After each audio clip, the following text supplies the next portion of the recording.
episode, was it 13? Something like that. Welcome back to the Kay and Isaac podcast. This is our news and what's going on around the world podcast. Lots going on for the most part. Kind of just talk about whatever we want to talk about podcast that's not related to sports. Because sports is Monday.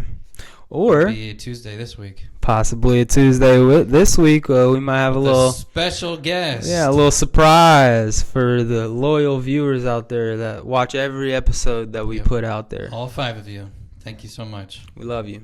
Buy a sweatshirt. Yep, it's in the link. That's a great time to bring it up. So this sweatshirt right here, t-shirt, long sleeve, it's all in the comment or the section part where you can actually click on it. It goes right to the page. It's pretty cheap. I think the sweatshirts are $20.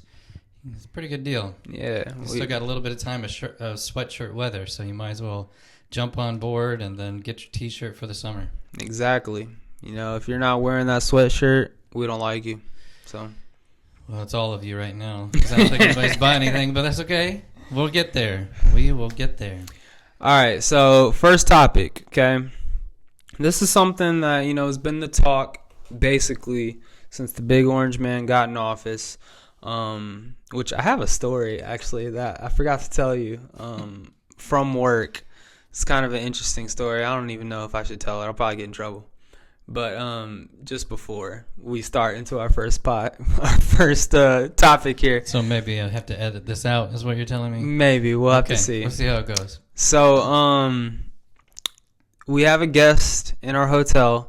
And to send their mail out or whatever, they put it in our little basket at the front desk, right? But also the incoming mail puts the mail in the basket. So I always have to check the basket. Anyways, I go and I check the basket. So the incoming and the outgoing in the same basket? Exactly. I have to look through it and see if it's supposed to be leaving or if it's supposed to be coming in. Otherwise, the post office, if it's still there, they just might snatch it up. So just get a second basket. Yeah. Solves that problem. Anyway, right? Go ahead. Sorry. So I'm looking in the basket today just to see what's in there. And there's a postcard in there. And on the postcard, it's kind of an interesting picture on the front. It looks like a postcard like your grandma would send out. That's like an old Christmas postcard. Okay. It wasn't Christmas, though, but kind of like gives the same vibes of like a Rudolph the Red-Nosed Reindeer of the 80s type of postcard. Yeah. And I look on the front of it, and it says addressed to Mr. President Trump. And so I was like, what is this? Now we had a wide range of people staying at my job the other night. And this person has been probably about 4 days being there. And they wrote on the note. I was just curious. I just wanted to take a peek. It's not technically reading your mail, right? Because it's a postcard. Didn't open. True. Yeah, I didn't open anything. It's just out there in the blue. So I'm reading it, and it says something along the lines of, "Dear Mr. President, first off, I want to say I don't like that you've cut the financial aid." And then it said I am in my last semester of college, and I can no longer live on campus. But then in the next line, it says, also, what you're doing with Social Security, you're going to take away all of my retirement. And so that confused me right there. I was like, you're in college right now, but you're talking about your retirement? So I don't know. But then towards the end, the last lines was like, I should have never voted for you or something like that. And so it's like someone voicing regret. Anyways, that's the postcard. Now, I was just curious, who is it? Do I know this person? Have I seen them around? Do I talk to them? So I go and I look at their reservation and try to match names and stuff. And this person is from Amsterdam. They don't stay here. They shipped in. They went through a company to come here. And they're only here for the 4 days duration, and then they're gone. And so I'm like, I don't know this person, obviously. They could be some type of scenario where they are here, they're a college student, they're getting Social Security for retirement and stuff like that. But the address that they had in their booking was from Amsterdam. and the phone number that they had, like all of the information is like, because we have a lot of people coming in from foreign places, so you can tell that it's not here. Yeah. All the information. So I'm like, why is this person sending out? And that's the other thing with the postcard. It was all like kind of broken English. Like you can tell they knew English, but it was like I said, did they actually mean to say I am in my last semester of college? Right. Like, are they trying to talk about someone else? Like, I couldn't really tell, so I was confused about the way they were wording it. But that's just my little interesting story today. That leads into how our president is just ruining our country with these tariffs. Let me tack something on to what you just said. Okay. Because I think this is interesting. We talk a lot about the media here in the United States and like how they portray certain things. Obviously, we have right-leaning stuff. We got left-leaning media. We have some maybe that's a little bit towards the middle. You have people like us that's maybe more given a point to just, hey, here it is. Do what you want with it. There's a lot of podcasts that are doing that. But I have a friend of mine that lives in Dubai. So he's a pilot out there. His family lives out there.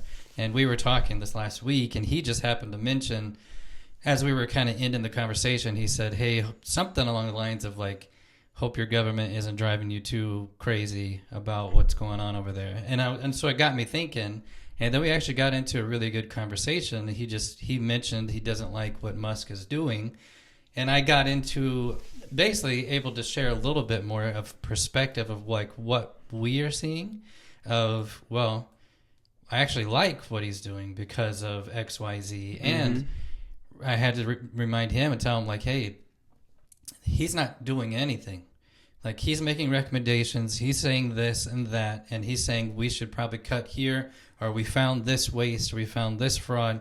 We need to fix this. And then people who actually make the okay decisions, the check mark, yeah, we're going to fix this, are the ones that are doing that. So it is interesting because you do wonder what messages are being relayed to people in other countries. Who are they getting their information from? I don't know if CNN has a CNN in Sky News, Germany. man. Like I don't know where these people are getting their information. So BBC and Sky News are pretty global. Yeah. So it just makes me it's interesting because I think that kind of they both kind of tie together to where obviously people have lots of opinions about what's happening in our own country and what they're upset about or what they don't like or whatever. Like even I won't go into this. Even YouTube Bono put a statement on his Instagram basically saying that, you know, U.S. aid, it's despicable what we've done to take that away. And most of the comments were like, you worry about you and your country and where you are. And if you're that worried about it, go sell your 15 houses and go contribute. Isn't he like Irish or something like that? Yeah, he's from Ireland. And wasn't the Irish, like, what do they call it, prime minister or something like that? Wasn't he just in our Oval Office the other day? Like, we love everything you're doing, Mr. President. Yeah. But part of it's because he started a charity, and I think some of that money that was going to his is now not going there anymore. And again, I think it's a misunderstanding that really wasn't foreign aid as we describe foreign aid. But whole different conversation. But again, it's just interesting seeing the perspective from other people from other countries, and you don't necessarily know where they're getting their information. And it sounds like it might be swayed a certain direction. Yeah, I mean, just along those lines, like my best friend, which, you know, he lives in Japan, and shout out to Brandon. Shout out to Brandon. I know he's not gonna watch this. He absolutely hates everything I say when it comes to informational stuff. It's hilarious, but we're best of friends, I promise. We might seem like we hate each other. We might talk like we hate each other. We might actually hate each other, but we love each other, you know? Sure. But anyways, you know, shout out to him. He's actually going to be coming back to visit his family here in like 3 or 4 weeks, so we'll try to get together. Anyways, anytime I see anything that he is like posting on social media, and he was like this before he went to Japan, So I just want to get that straight too. He is like super liberal, super left, like, and he hates he thinks currently we are living in a dictatorship over here, and he's like fearful for people who are living here. I'm like, bro, you're not out here in the streets seeing how like generous people are nowadays. I feel like we went through a rough patch where people were kind of angry about some stuff. The food service industry was like sucking. Like every time you went to McDonald's, your meal was wrong, and it's like now all of a sudden the ice cream machine's working. I don't know what happened, but anyways, just shout out to him. It's kind of funny because I guarantee you he gets a lot of his news from like social media and then like NBC and ABC and stuff like that. But anyways, so speaking of ABC and NBC and just the major, like, what's broadcasted out to people, what it's been since the beginning of Trump's presidency, basically, is talking about these tariffs. And even, like, I watched this, I think he was a Republican dude. He was some type of dude that's in economics and business or whatever. And he was talking, like, he hates how Trump's been going about his messaging as far as focusing purely on tariffs, and even outright saying, well, the people might go through a little bit of rough patch here and there, but it'll be better for us in the long run. And the dude's like, no one wants to hear that we're going to be going through a rough patch immediately. He's like, but what you should be focusing on is your expression of like tax cuts and your expression of all the new investments that you're bringing in and how that could have an immediate impact. So that's kind of what I wanted to talk about in the beginning. Obviously, I had to make some notes because I don't retain all the numbers properly. But when people are talking about tariffs, first, let's get one thing straight with the tariffs. It's not like America imposing tariffs on all of these people is something that hasn't been happening to us for a very long time. Like, if you look at some of the numbers of these countries that were tariffing us, let's get it straight first off what a tariff is. If we're shipping our stuff to your country, you are doubling, tripling, whatever your tariff is. Like, I think South Korea had 4 times the amount of tariff that we were imposing on them for their country or whatever. So let's say Dodge, which is mostly American-made cars. If you're shipping a Dodge over to South Korea, they have to pay 4 times the amount or whatever, compared to whatever car they make over there. I would say like Mitsubishi. I think that might be Japan though or something, which they're probably importing Japanese cars but lower tariff or whatever their tariff system set up with that country. I'm not sure. And like this brings me back to Brandon. Just the other day in our group chat, they were talking about having a muscle car, and Brandon was like, he thinks that there's like literally 12 muscle cars on the entire island. Like, they don't import stuff. They don't want to pay the extra cost. So that's the whole idea behind these tariffs is, with us having little to no tariffs on these other countries, everyone's able to ship their stuff to America for the American consumer to get at the same market price as other American stuff. But for us, if we wanted to ship something over to Japan, a Japanese item would cost significantly less than getting an American-made item. Right. So that's kind of discouraging your people to buy foreign stuff. They want to keep all of their money within their country. So that's kind of the idea that Trump's trying to get around is, if you want to come and participate in our economy, you're going to have to pay a bunch extra, just like we pay extra to come to your country. Yep. In some cases, it's just reciprocal too. So he's just saying, and that's the majority of the cases. He just wants to marry it up. So if your tariff is 20%, ours is going to be 20%. So he's just going to match what you're already doing. And in a lot of cases, a lot of countries are now getting upset about it, or it's like, but you were already doing that to us. So we had this free market, open society of what we were trying to do, and we thought that would bring business. And what it turns out, it ships all our business overseas, and that's a major problem because we lost a ton of manufacturing business and things along that lines that we should have here. So that's the general idea behind the tariff and what he's trying to do. He's trying to bring companies back to America so that we can start having jobs, basically. I mean, for really dumbing it down, that's his whole idea behind it, is if you bring these other countries, if they know they have to pay more money to ship their item from Japan to the U.S., and they know that a majority of their consumers are in the U.S., if people started making the decision, well, instead of buying Mitsubishi because it's going to cost way more, I'm just going to go with a Dodge or a Ford or whatever is made here, then people will start buying that instead of your Mitsubishi. You're going to be losing out on money. So he's trying to encourage these companies to come to America, which has a bunch of effects on its own. So some of those effects, right? Since, I mean, obviously he's been talking about tariffs even before he got into his presidency. He was talking about it on his campaign and stuff like that. So I'm sure a lot of these deals were worked out even before he got into office. But once he got into office, here are just some of the major investments. I picked like 3 major ones that I could remember to even look up. But the first one, which is a really major one, is $1.2 trillion altogether through, I think it was 3 different companies. I remember Apple was one of them. SoftBank was another one. I forget what the other ones were, but they were like private sector investments. You know, people who probably have their companies abroad or did have their companies abroad. $1.2 trillion of investment towards AI infrastructure. So that's like AI creating plants, which also would in turn create energy to fuel those plants. Sure. So that's a lot of jobs just created right there. $1.2 trillion. Yeah. I think Apple was like 500 billion just by themselves. Yeah, they were 500 billion. Yep. I think the SoftBank was 500 billion, and then there was one more that was 200 billion that I'm just blanking on. But most of the infrastructure is going to be in Texas. So it's going to be creating a bunch more jobs in Texas. Yep. There's a lot more money flowing through the economy over there. So that's one of the big ones. The second big one, which was more recently announced, I think just a couple of weeks ago, was the Taiwan chip manufacturing plants. Mm-hmm. They're investing $165 billion, I believe. I saw one figure that was 100 billion, and I saw another one that was 165. So north of 100 billion. Yeah. So, and they're going to be making their plants or whatever in Arizona.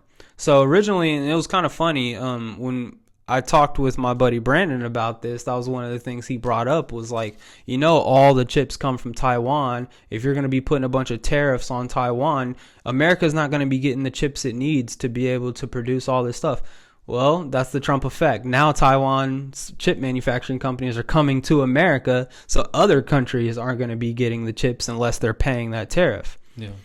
Yep. The challenge is that's a huge piece for us as just trying to control our technology and how we're going to grow, because now almost everything that you use has some kind of chip piece in it that's responsible for letting it do what it needs to do. So bringing that to the States is going to be something that we needed to have control over that anyway in order to keep our even defense, keep our IT up, and it had to happen. And that, I think that'll go hand in hand with the AI infrastructure, because I mean, I think chips would have to be involved in it. I mean, I'm not a tech dude. You would think so. Yeah, if it's in your cell phones, if it's in your car, if it's in your freaking microwaves. I don't know. Is it in your microwave? Yeah. I don't know. They're smart microwaves. Sure. You can push a button on your phone to start your microwave. I'm sure it can happen. I'm sure.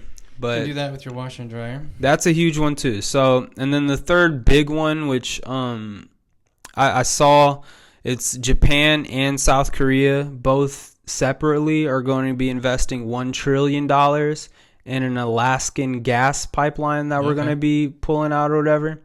So that leads me into my next point, which there's a couple of more things. There was Neon Steel, Steel investing. Was huge. Yeah. I heard that one. And then the other one was like Honda itself is going to be building one of the biggest plants it has in the world here in Indiana, actually. In Greensburg, yeah. So hopefully that'll help the Indiana economy a little bit.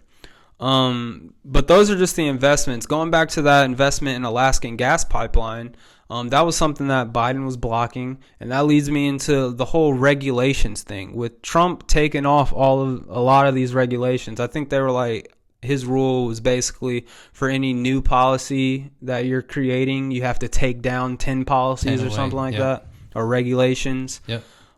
So that's going to be, taking off those type of regulations, obviously his big old slogan that he's been having is drill, baby, drill. We're going to be having way reduced energy prices with the amount of oil, with the amount of gas that we're going to be drilling. So, well, the price of oil is already down. So I know we may talk about that later, but they just announced that it's down. And I just told you I paid the cheapest amount in gas than I paid. It was probably since the pandemic, because obviously the demand wasn't so high, so the price went down a little bit. But I paid like $2.66. Yeah. I can't remember the last time I paid $2.66. That's low. Yeah, and I think what they're seeing is it's going to continue to drop. Mm-hmm. So yeah, with the all the regulations, and mind you, I want to keep painting this picture because everyone has this idea of simply tariffs. You know, that's going to be creating more costs for a lot of the consumer goods, but you have to take into consideration the pie as a whole. If all of these other prices, so just for example's sake, if you run a business and your business, you know, like some type of manufacturing business where you do have to import stuff that are going to have tariff prices that are increasing the price of it, you know, that might increase your whatever product by 10%. Go up, yeah. But if you're paying lower energy, maybe that knocks it down 5%. You know what I'm saying? Could balance it out. I think that could be the hope. Maybe. And that's just one thing. Now, that's with regulations and stuff. And then one more thing I want to add with the whole oil stuff. He talked about in one of his recent speeches about how the New England area pays the most for energy out of any place in the world. And he's saying what he wants to do is build like an underground pipeline for that area to significantly reduce the cost individually in the New England area. So that could be saving a lot of money over in the New York, the Boston area, the Massachusetts, just period. So that's just the regulations aspect. Then he's talking about tax cuts, which everyone has this argument that Trump's all for his billionaire buddies. He doesn't care about the lower people. Why are his tax ideals that he's trying to get passed, why are they talking about for overtime? You know, if you're a salary position somewhere, are you getting paid overtime? Like, you get paid, but you get taxed on it. Yeah. But it's not like an overtime thing. Overtime, whenever I think of overtime, correct me if I'm wrong, it's that person that's clocking in, clocking out, and they have to pick up extra shifts that are beyond their 40 hours a week. Correct. That's overtime. Yeah. And so with those extra 8 hours or whatever, like I've worked overtime, you know, for the past couple of weeks, that still is getting taxed along with all the rest of the pie. If I was just, because my overtime is time and a half, if I was getting that time and a half and it's not taxed, that would be huge for me. And I'm broke. I'm not one of Trump's billionaire buddies. Trust me. So no tax on overtime. No tax on overtime. No tax on tips. Huge That's for the service industry. And I told you this. I think that would bring a lot of people back in potentially to the food service industry who was in it before, because as a waiter or waitress, you get paid probably a minimum hourly rate just to take care of the tax piece. And then you're basically living off of tips. I mean, that's where your money comes from. And if you don't have to start reporting, a lot of people, you're supposed to. I don't know if they all do, but a lot of people, you know, they have to report that. And so that you're having to pay every single year on that. You take that out. I think that brings a lot of people, hey, if I can make, you know, $200 to $300 a day when I am just tips and I don't have to pay taxes on that. That's great. You don't have to keep track of it and then report what you've made. That's in great your tips. Money. That's a really good money. Yeah. So that's significant right there. The other thing that he talked about was cutting taxes on Social Security. So all these people are talking about he's going to be docking Social Security, which I think the whole idea behind his whole Doge and Social Security thing is the fraud involved with Social Security. How we have 260-year-olds that are still on the list for tax for Social Security, and those checks are still being cashed by somebody. So somebody's getting that money. Yeah. So I mean, if you were to cut that out, I think that's what he's talking about when people are fearful of him cutting Social Security in the first place. But then on top of that, if you're cutting the taxes that are docked from people with their Social Security who are actually earning their, earned, I guess, their Social Security, then that's huge itself. I mean, why, if you're collecting Social Security, it's supposed to be implying that you're retired or you can no longer work anymore due to old age or the amount of years that you put in. Why would taxes still be trying to pull money out of that? Yeah. I don't know why that would be taxed in the first place, Yeah. but I think the challenge with the Social Security piece, though, is there's got to be a long-term solution to that problem, because what they're saying is people are living longer than they ever have. And so the money eventually that's in that system is going to run out, because there's not enough there to keep paying out to people, because they are living to 80 and 90 years old.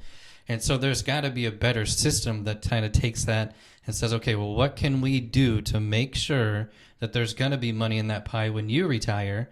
Because what they're saying now is when you retire, which will be 40 years from now, there's not going to be any money there for you. And you've spent your entire time paying into that. So every job that I've had, every job that you've had has been paying into Social Security, and that money goes right out to people like my parents, people that are relying on Social Security in order to live and survive. And yeah, taking the tax away from that makes a complete sense, because you're losing that money anyway. You've already been paying into it every time you have a job, so there's no reason for them to be taxing that kind of stuff. But I am with people who say we need a longer term solution to how we fix that problem, because from what I've read and what I've seen, by the time even I potentially retire, there's not going to be any money in that pot. And hopefully I've saved up enough to be able to survive, because if I haven't, and then I'm relying on that money to be there, then it's going to be a problem. It's going to be a problem for a lot of people. Yeah. I mean, Americans are not known for saving money. No. Let's put it that way. We live paycheck to paycheck.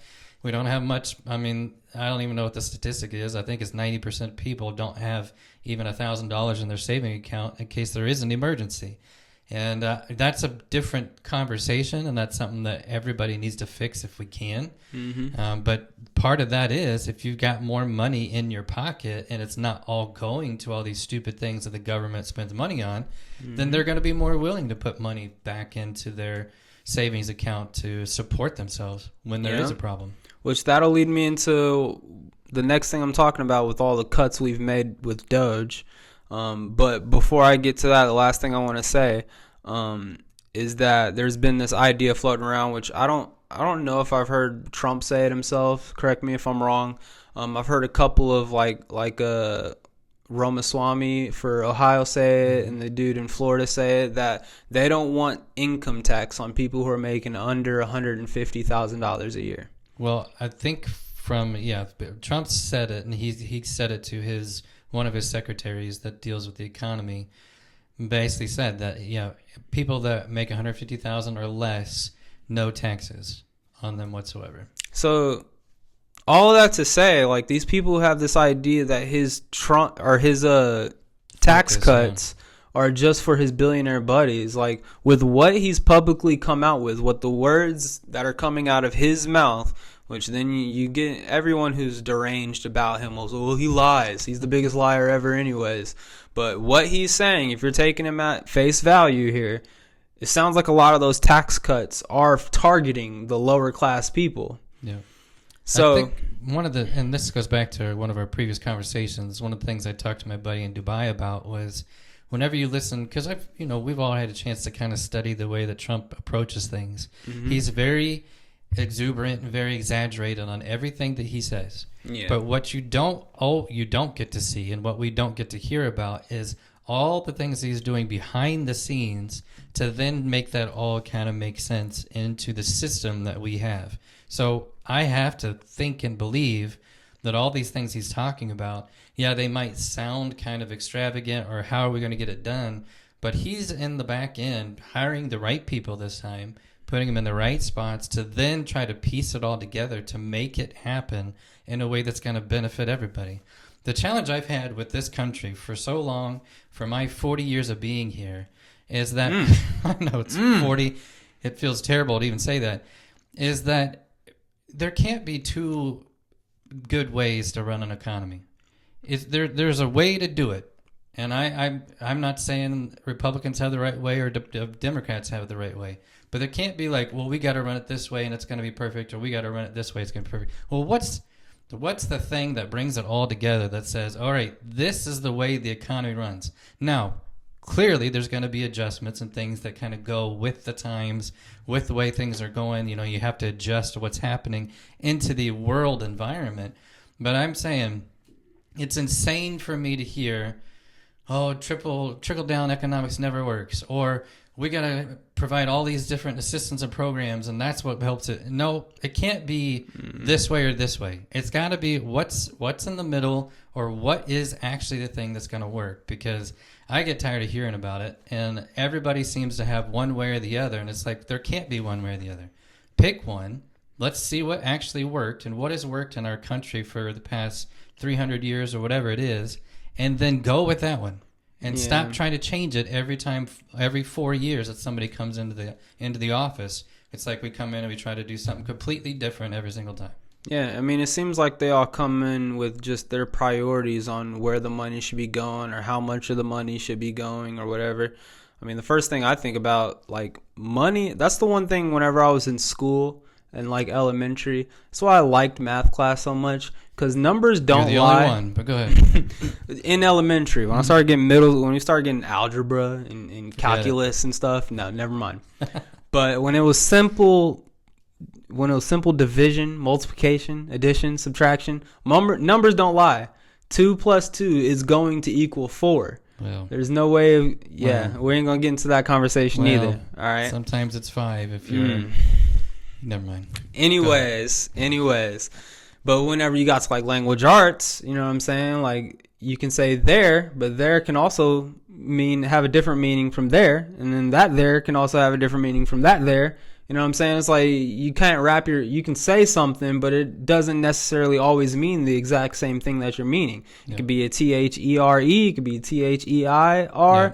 And that's how I'm kind of viewing, like, what you're talking about with our presidency. It's like we're using language arts, but this is a math system right here. If we're trying to, properly dividend out the money or whatever, properly send out the money, spend it on the appropriate things, try to prioritize what we need to spend it on, while also, like Trump's very aiming to do in his presidency, is balance the budget to where we're not freaking having high inflation and high interest rates on the debt that we've already accumulated over the past, it's gotten really bad over 40 years is when it started spiking to where now we're trillions and trillions and trillions of dollars in debt. So that's the number one thing I think of. Is like you said, there has to be a solution. It can't be the there situation where, this is going to be the solution and this works fine over here. Well, no, this there with the THEIR is the one that's going to work. It has to be 2 plus 2 equals 4. Yeah. But the challenge, I wonder, is what seems to always happen is then whoever's in power, the other party just suddenly doesn't like anything that the other person's saying, and they're just going to refute it every time that there's a conversation. That's the THEIR. It's not THERE, it's THEIR. What's coming out right now is videos of Obama, Bernie Sanders, Nancy Pelosi, Elizabeth Warren, all these people who are saying the exact same things that Doge is doing right now. They've had video of them saying the same things. There's fraud, there's waste, there's abuse. We need to cut into it. We need to find it. They've said it all before, and then all of a sudden, because Musk is involved or because Trump is the president, we can't do that stuff anymore. What are you talking about? Why would you change your position just because you don't like the person that's in power? Yeah. Why not come on board and say, hey, I support you cutting these things, but I don't support you cutting this? That's perfectly fine. I'm in that position. So, I've seen a lot of veterans' benefits being cut. I'm not okay with that. I don't think that's a horrible thing. You need to go back and you need to change that because these people fought for our country. They've been in positions that I would never hope to ever dream in my entire life. They've seen things that none of us would ever want to see. And all they're asking is for an opportunity to come back to this country and be well taken care of. And I think they deserve every bit of that. You need to give that back to them. So I think that's okay, to where people can come to the table and not just say, this is terrible across the board, and start singing songs at all these stupid rallies. These people are idiots. These protests, man, they're fierce. But just say, hey, let's go in, let's battle this thing together. I'm fine with you cutting $20 million for Sesame Street to Iraq, but I'm not fine with you cutting $100 million to our veterans. Have that conversation. Absolutely. And that can't be across the board. And that's the same thing with this economy conversation we're having right now. Yep. Can't be across the board. And, like, I want to take this opportunity to say, like, there is some stuff that Trump has been doing that I don't necessarily agree with. I'm the same way. A lot of the stuff, like, I had a conversation with someone just the other day that was talking about these protests. And it's a fine line, I understand. Like, there was one case specifically about this Khalil something. I forget his last name. And he's someone who's on Columbia University's campus that, you know, you look at one side, they're saying, well, he's protesting what Israel's doing to Palestine, which, okay, that's your opinion. That's your belief. You have the right to protest that. But then on, like, the Trump side of people, they're saying, well, he's, like, promoting Hamas, basically. And promoting anti-Semitism. Yeah, and promoting anti-Semitism, basically saying he hates America and stuff like that. Jewish people. And with people who are here on a visa who aren't citizens, they're like, well, we need to get those people out of our country. It's like, okay, I can see that point too. I am a firm believer in freedom of speech. Yes, I was trying to say voice for some reason. I don't know why. But I'm a firm believer in freedom of speech. I think that bad speech, ignorant speech, you know, hateful promoting speech should be beaten with better speech. Yeah. It shouldn't be suppressed. It shouldn't be kicked out of the country. Right. You know, and that's one thing. That's one thing. You can't draw the line. You don't. Where exactly. do you draw the line? And that was something that really pushed me towards, like, Trump's side in the last election. Everyone talks about, like, all of the freedoms he's been taking. Everyone forgets how dead set our last presidency and the potential other presidency that was going to be coming in under Kamala Harris, and how much they were against freedom of speech, and they wanted to be censoring our social media sites. If you say something that they don't agree with, you're kicked off. You don't have a voice anymore. I was very much against that. So with him, it's happening. Sorry to interrupt, but that's happening in other countries. Not to the point where you're getting kicked off the sites. Now they're arresting people because of a post you made on Facebook. Yeah, and that was the direction that we were going, and that was the fear that would potentially happen here, which is insane. And I would like to think that, you know, if they're so against hateful speech, like, you know, this is obviously a hypothetical. If Kamala Harris had won the presidency, like, how would she have handled this Khalil thing? Sure. You know what I'm saying? She wouldn't have handled it. That's the thing. Like, she wouldn't have done anything. So they would be picking and choosing which speech is appropriate. And that's kind of what I see Trump doing this here. Is like, okay, well, we want freedom of speech unless it's this speech. Like, no, you can't do that. You have to be allowing everyone to be able to speak their mind, and you have to have the more solid voices prevail in public settings. That's how you get actual people to commit to your side. Yeah. So anyways, that's just a little bit of a rift on that, but let's get back to the main conversation here. So we've talked about the investments that he's bringing in. We've talked about the tax cuts. And then what we've kind of been hinting at a little bit is the Doge cutting. And so you've already said, like, the $20 million that they cut for Sesame Street. And there's been across the board. We've already had an episode talking about a lot of this stuff with Doge, so I'm not going to get into it fully. But when you're having, like, you know, sex changes occur on animals, like lab animals and stuff like that, millions and millions of dollars invested in that. Yeah. And you're seeing this stuff across the board. Ultimately, I've seen multiple figures. We kind of talked about this right before we hopped on. Trump said that they estimate, some company that did this estimates that they would be able to cut 500 billion, I believe it was, in fraud. But so far they're announcing like 100 billion or something like that. 115 billion is what they said yesterday in Congress. So significant amount of money that we're going to be cutting out. You know what I'm saying? It's not like in comparison to the trillions and trillions of dollars of debt that we have, but these are small steps in the direction of saving people money, ultimately. Yep. And that's, again, not to say that all 115 billion we necessarily agree with, but that's what they found, and they've decided that in their minds and the way they looked at it was some type of waste, fraud, or abuse. That's what they're saying. So, yeah, I mean, that's a lot of stuff that we've covered that's like nickel and diming, which $1 billion is not nickel and diming by any means.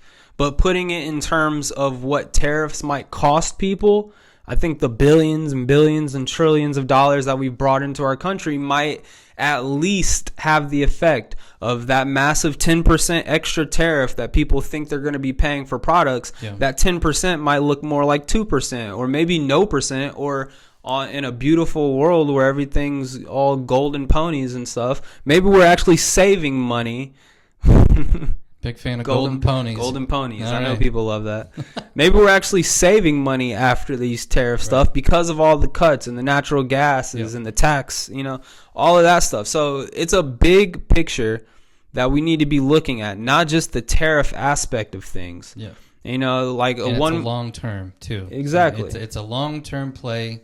I told you this the other day when we were just talking, was more of like, it's almost like long term and you hope it works. And it feels like we're seeing that already in a matter of, less than 3 months, we're seeing that it is working. Yeah.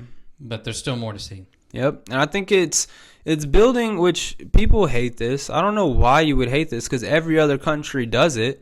But it's building some sense of like a natural nation, like your own personal nation reliancy. Like we don't want to rely on other countries to supply our auto dealerships. Yeah. So we're going to start making our own cars and have our own stuff in the streets. We don't want to, like, another big thing is with the farmers and stuff. People are talking about, oh, well, the beef that we import is going to be high tariffed or whatever. What are you going to do about that? I think it'll encourage our farmers to try and create their own beef. And, I think a lot of our farmers, which Trump said this, I don't know. I'm not a farmer.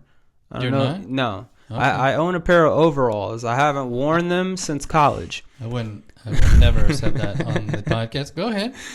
Never admit that. What he says is that a lot of farmers are going to be happy because it's kicking out the farmers of other countries that are going to have to be paying the tariffs, so that they will have a corner on the American market. Yeah, they can compete with themselves here in our own country. Exactly. And not have to ship everything overseas. Which ultimately, what that means to me, like, I would rather have a farmer who is selling all of their stuff and they need to figure out a way to create more stuff, to buy more livestock, to whatever, increase their operations. I would rather have that than a farmer that's creating 100% of stuff and only 80% of their stuff's getting sold. The other 20% of stuff, what are they going to do with it? Yeah. And you got to see, too, I've been in the food industry for going on 9-10 years now. A lot of consumers like to know where their food's coming from. Yeah. So if they start seeing that a lot more of their food is coming from within this country, they're going to be willing to support it a lot more than if they realize their pork's coming from China or wherever it's coming from. Which that reminds me of another conversation that I had with somebody I work with, Jacob. He thinks just like me. Shout out to Jacob. I know he's never going to watch this. But anyways, we got to stop saying that. We hope somebody's watching this. Somebody's watching it. Whoever you are. We love you. Thank you. Thank you very much. Anyways. Thanks, Elvis. Me and him had a whole conversation just talking about, because I think he was having like sinus issues or something like that. And he was like, I need to start buying more local vegetables. And he was like, because like local vegetables, local honey and stuff like that, it's accumulated in your environment. It's used to your environment. It's made to be consumed by people in that environment. It gives you different health benefits versus... Like, I don't know, I'm not a dietitian or anything, but if a cow was out in Ireland or something like that and it was accumulated to the environment over in Ireland and we're eating it here, you are what you eat ultimately. And so what if there's different type of, benefits? Like, they might be minuscule benefits that we would never even notice. But what if there's different type of benefits to staying in your local area, eating your local stuff that's accumulated to your local environment? I think there is. I don't know about vegetables and meat. I've never heard that, but I'm assuming that I'm sure there is. But honey, I have heard, is a great example that a local honey actually helps a lot of people with allergies in their area, as long as it's local. Exactly, yeah. That's where the bees and that's are. That's the example that I have heard that I would like stand behind with it. I'm not standing behind anything with a cow that's made in America versus a cow over in Ireland. Produced, whatever. Or milk, raised. Any of the dairy stuff that's raised here in America versus raised somewhere else. Yeah. But, if that's the case with honey, why can't it be the case for beef? I don't have any scientific evidence that would support that. But that's something. And ultimately, what's the difference? You know, if you were eating it from over there and eating it over here, it's not like it would be worse here than it would be over there for some reason. And you also get the chance to support a local farmer. Yeah, you're adding into your economy. Yeah, exactly. And the money stays here and doesn't go somewhere else. So how could that not benefit? Which I mean, I don't want to get over on this riff, but that's one, like I took a sociology.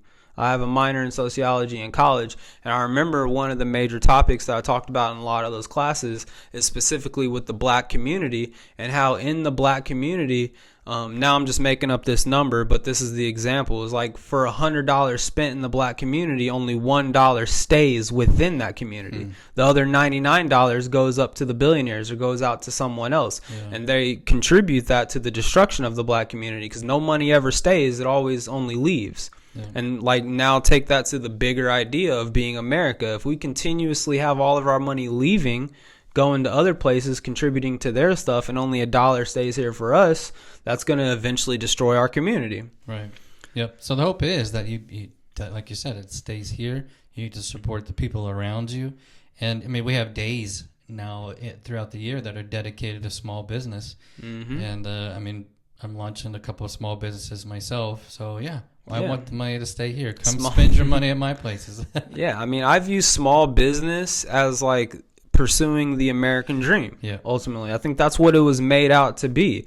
And when you get big, you know, to name drop a few, like your Walmarts, like your I don't want to name drop too many because I still frequently shop at a lot of these places myself, like your Amazon and stuff. If you were sponsors of the show. Yeah. So we'll welcome it. I don't know. We'll see. But anyways, you know, buying from these places, yes, it's convenient. Yes, it's easier for the American consumer. They can find all the products that they want. But is that money staying in your community? Are you making a difference to your neighbor? Or are you just contributing to someone who's living on a yacht out in Dubai? Yep. And some of these places are starting to see the benefit of actually supporting local themselves. So, and Kroger's done a fairly good job about it with like bringing in local vegetables, even local meat. They've kind of started. They've done some local dairy stuff. So they're starting to see that the consumer's wanting that, and so they're going to kind of shift their gears to where, they're going to open the doors to have more local items within their stores. Yeah. Hopefully, that's the plan.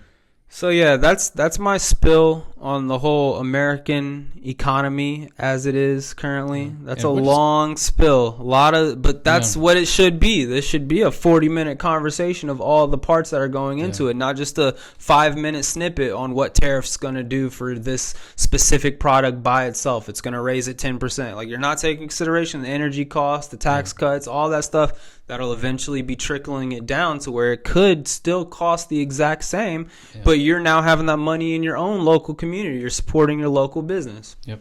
So time will tell. We'll see how it plays out. And again, we've seen some things that have already gas prices low. Good.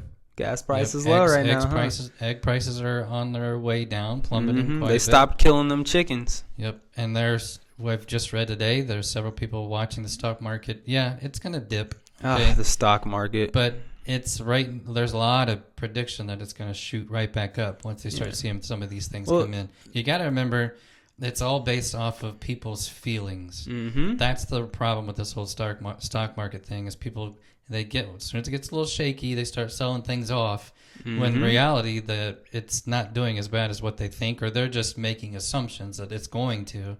And so that's what makes it look bad. But once they start seeing things work, people are going to put their money back into it. They're going to invest, and they're going to see those things jump right back up. Yeah. That's the hope. And that brings me back to that economist that I watched that was talking about he hates how Trump's rhetoric has been focusing purely on the tariffs, because as soon as Trump says, well, we might be facing some harsh times, people are like, oh, sell. Yeah. Oh, he said that we're going to be putting a tariff on this industry or whatever, but now he's backing out of it, but he says it's going to be a later date. Oh, that's uncertainty. Sell. Yeah.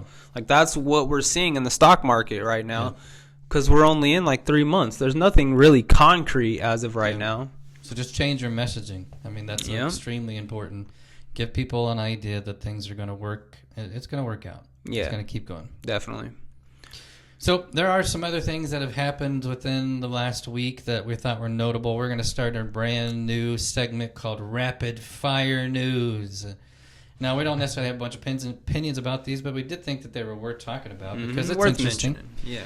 So the very first one, I actually saw the video today. So SpaceX has successfully launched and docked a ship to basically rescue those 2 astronauts that were stuck out in the International Space Station since June. Now, everybody's blaming the previous administration. I don't know the story behind it. Regardless of the story, it did successfully launch. It did successfully dock up there, and I watched the video of them actually opening the door for them to come in. They were giving each other hugs. I mean, I can't even imagine feeling like you're stuck out in space and nobody's like trying to figure out how to get you back. But in a couple of days, they're supposed to, the 2 that have been stuck up there, they're going to be on their way back to Earth. So yeah, worth mentioning. Yeah, I mean, I think it is worth mentioning that they could have brought them home a lot sooner. I mean, we have to mention that, and the talk is that Biden denied it because he viewed that if Elon Musk was the one to go up there and save them before the presidency, before the presidential campaign and the voting and stuff had occurred, then it would look like a huge win for Elon Musk, and he didn't want that to happen, so he postponed it. Could be. And that's the type of political pawns that something even like saving a couple of stranded astronauts in outer space, they can become political pawns. That's kind of stupid. Yeah. But taking that aside, putting out the politics of the matter. Yep. Yeah, it would suck being in zero gravity for that long. I'm sure they have ways to be able to counteract the weight and stuff like that, but I'm pretty sure that has detrimental stuff to your health. Well, they have a massive recovery time when they come back just to try to get their bodies adjusted to Earth again. But that's a really long time. That I don't know if it's the longest time anybody's been stuck up there, but it's a longer time than what was supposed to happen. So yeah, it's going to take a while for them to readjust. But thankfully, as long as everything goes well on the re-entry, I think they're going to be very happy to be home. So, Elon Musk, their savior. Yep. Second one, every political party leader in Greenland, I can't believe we're talking about Greenland, has signed a letter to President Trump that they have no interest in becoming a part of the United States, and they don't appreciate him saying words of that he's just going to come in and annex the country. It's all of them. So here's my brief sense on this is if we are not going to go in and take over a country unless... Like, if they were, like, adamant about wanting to join us, I would be open ears to it. But I understand the strategic play. I get it. It's good for, like, our defense systems and all that stuff. The Baltic Seas up there. We can't go in and take over Greenland unless the people want us to be there. That's terrible. So I am 100% against this unless they 100% get on board. And it sounds like they're not. Yeah. So we'll see what happens, but Trump keeps talking about it, and I don't know why he can't let this one go. So, well, there is a lot of reasons why he would want it. You can see the reasons why, as far as defense, controlling the Baltic Seas, being able to have quicker aid to the countries that are out there. You know, just in case something ever happened. You know, I think it's a massive country. I mean, I think most of it is ice, so they can only live on about 25% of it. 75% of it is uninhabitable. I mean, we have bases that are out there already. It's just he wants to do more with it. I mean, this is one of those things, just like mostly every other like small operation that we've had. Like, I just watched the Black Hawk Down documentary the other day. And it's like, why are we in Somalia trying to take out a warlord or whatever? And literally the whole Black Hawk Down scenario is like the entire country went to arms and was basically like, we don't want you here.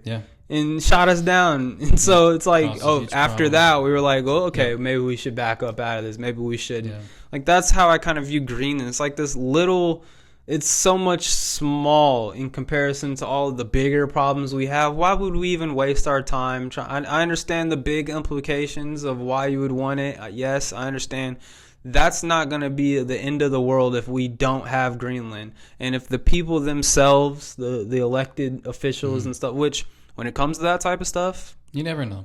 I think, you know, there's a lot of money going in pockets for people to say certain things when it comes to politics.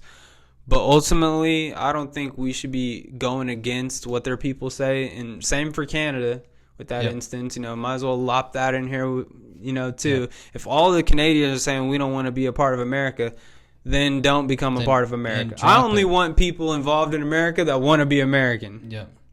Yep. Just drop it. There's no reason to keep having that conversation. Yep. So I guess we'll see how that plays out. Yeah. But as of right now, it's not playing out well. Starbucks.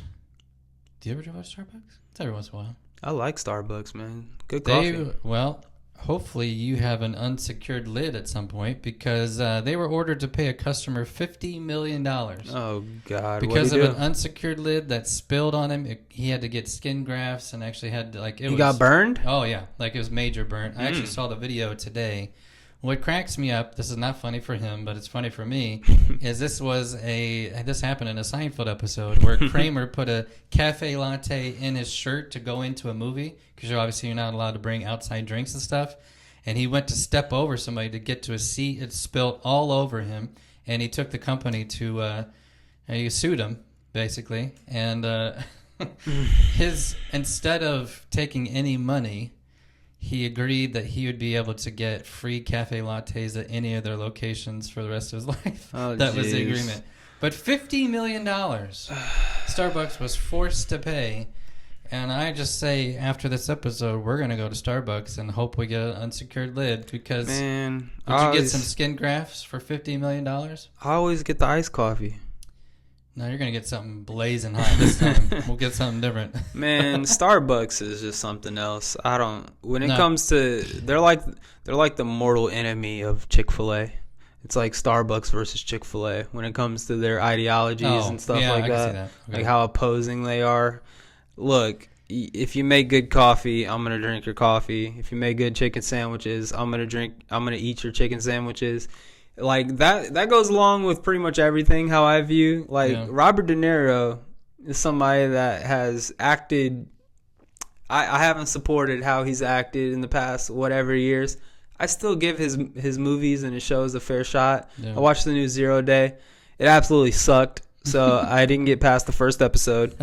But I was still willing to go watch it. Give it a shot. And then on the other side, like Kanye West. Kanye West is stupid. Losing it. He is stupid. He says a lot of very controversial stuff that I do not agree with at all. If he makes a rap album that slaps, I'm going to listen to it. So Starbucks, I'm drinking your coffee. I don't care how blue-haired you get. Chick-fil-A, I don't care how religious you get. I'm eating your chicken sandwiches. That's how I view it. It is completely ridiculous that there's a $50 million lawsuit for someone burning themselves due to an unsecured Granted, cup. I'm sure to Starbucks that's maybe like $5 to them, but still, probably. It's the principle that it sets that you can sue for anything. It was somebody who made a mistake and didn't put the lid all the way on, and I understand it caused some damage, but it didn't cause $50 million worth of damage. Like the reason why I mention all of this stuff is because the first thing that I think of is where's the accountability to the customer? Like if someone's handed me a cup and I know it's a blazing hot coffee or whatever, and the lid, I can see that the lid's a little insecure. It was in a drink carrier, so he got like 3 other drinks, and it was in one of them, and it evidently wasn't also in the carrier potentially. That's very well, so you see it like tip over on him. Okay, so let's just generalizing it to the utmost degree. If I can see that there is an opportunity for incompetence from someone else, I am checking that myself so I am not the victim of their incompetence. Sure. Like, at what point are we going to start having accountability with ourselves to make sure that we don't get duped? Or if we do allow someone to dupe us, say, well, dang, I should have checked that. Instead, we're suing them for $50 million, which, hey, get to the bag. I guess. If you can get $50 million out of Starbucks, go for it. Yeah. Or it's just a sue-happy country that just sues everybody for anything that they don't like. It's stupid to me. Last couple. Leader of ISIS killed in a coordinated airstrike between the United States and Iraq. So they actually took him out. I don't know. It seems like we have a new leader of ISIS every time. So there's just going to be another one.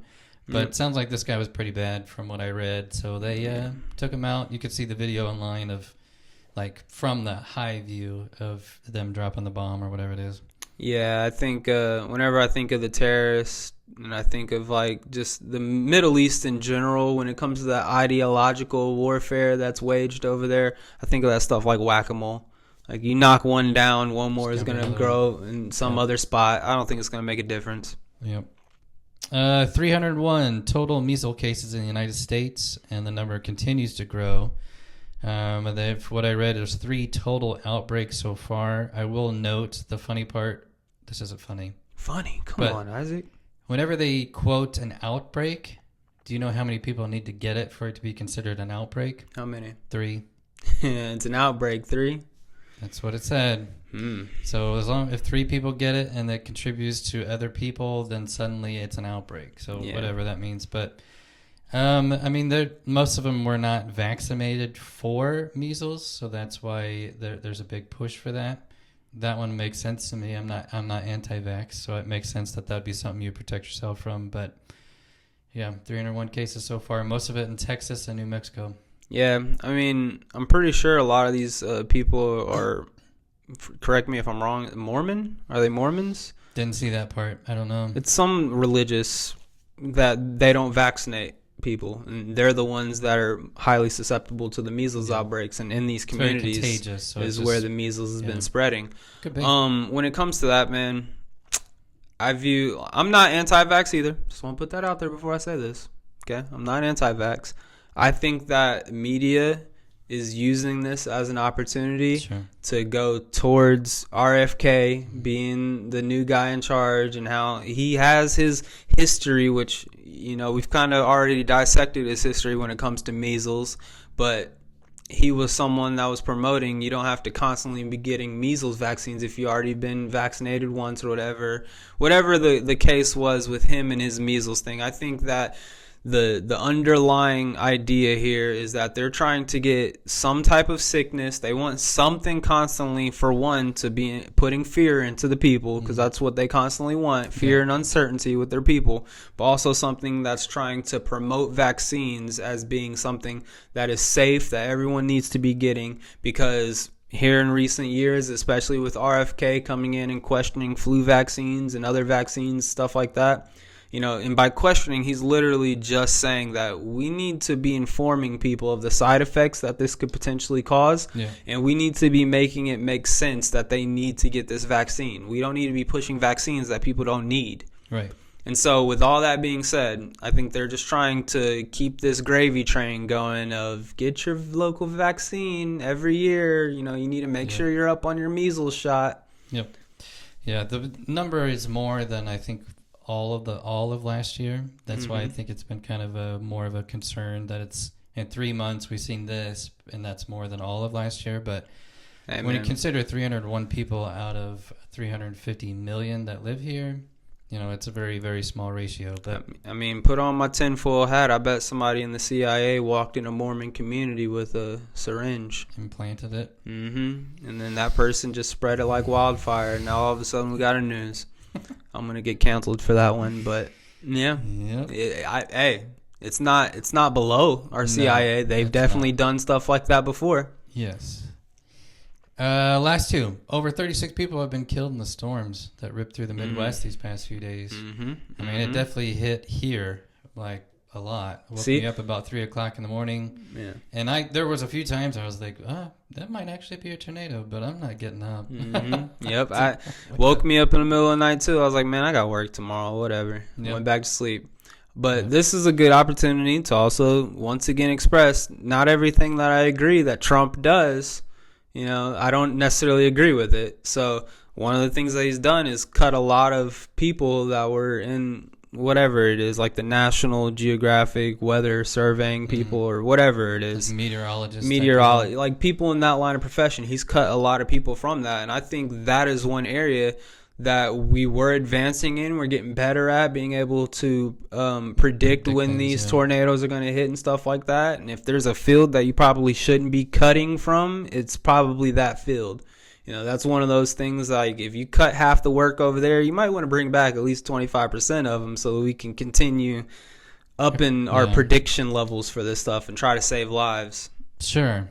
The only thing I will say, though, is if I were to have any job, where I could be wrong 90% of the time and still have my job, that would be it. These people are never right, ever. That's why we need to be getting them to get right. Oh, well, they've had a long time to get right. That's why, like, you see these local commercials where the most accurate weather team. What are you talking about? So you said it was going to be 73 degrees instead of 72, so now it's more accurate? Because you're all wrong all the time. All the time. We've had all these snowstorms that are supposed to be coming. 3 to 6 inches, 6 to 8 inches. We get like half an inch or less.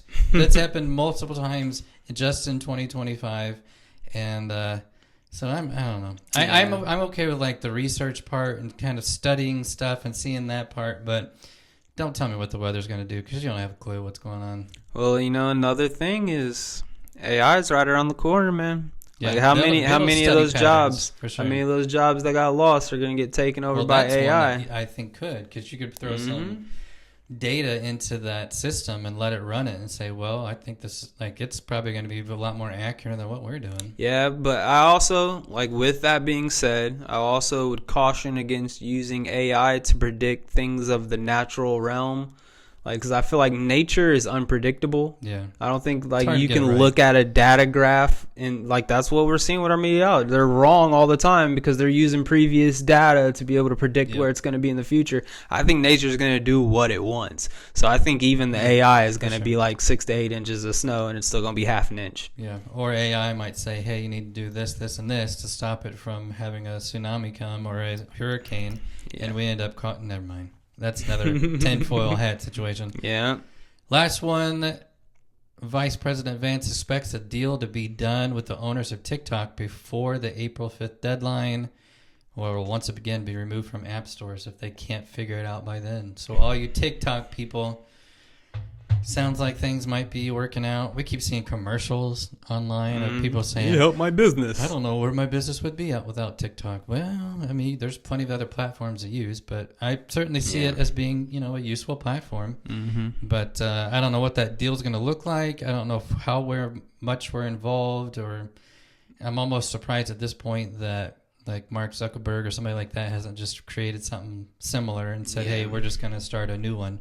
Yeah, that's super hard to do, but that's the thing when it comes to social media platforms. There's always going to be a next wave.